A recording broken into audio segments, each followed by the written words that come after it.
Le Tillandsia isnoides, appelé cheveux d'ange, fille de l'air ou mousse espagnole. En fait, il s'agit d'une plante épiphyte qui ne possède pas de racines.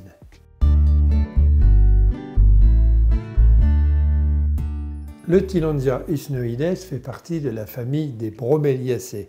Dans son pays d'origine, il s'accroche aux arbres comme une guirlande dans les forêts chaudes et humides d'Amérique tropicale et subtropicale, aux Antilles, au Mexique ou en Chili. On peut aussi bien les trouver aussi dans le sud de la France, mais à une seule condition, que les températures pendant l'hiver ne descendent pas en dessous de 0 degré.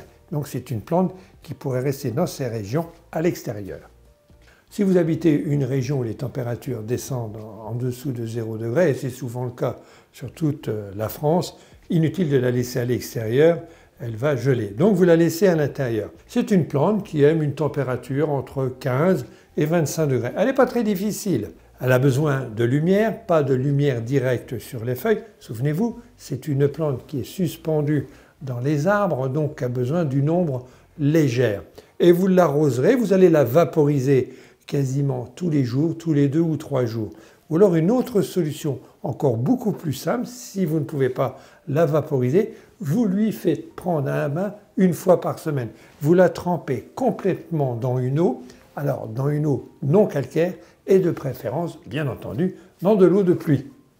Lorsque la mousse espagnole est mouillée, elle change de couleur. De l'argenté, elle passe à un vert très tendre, signe qu'elle est suffisamment humidifiée. Dans les pays tropicaux, dans les forêts chaudes, ce sont les oiseaux qui multiplient la mousse espagnole. Avec leur bec, ils viennent chercher des petits fils et ils enroulent ces fils pour construire un nid. Et comme c'est une plante qui n'a pas besoin de racines pour pousser, elle se propage de cette manière. Et puis il y a aussi les ouragans. Lorsqu'il y a des grandes périodes très venteuses, les fils se propagent dans la forêt. Eh bien nous maintenant, nous allons multiplier les cheveux d'ange, la mousse espagnole. Alors pour multiplier notre mousse espagnole, j'utilise une paire de ciseaux.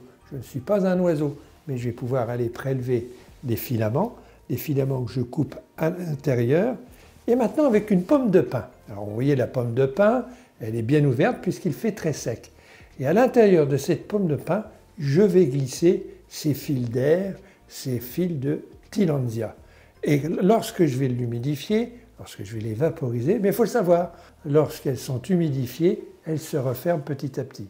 Et c'est très intéressant pour notre mousse espagnole, car ça va nous indiquer lorsque notre mousse espagnole aura besoin d'humidité. Si la pomme est largement ouverte, c'est qu'elle manque d'eau. Si elle est très fermée, c'est qu'il y a trop d'eau.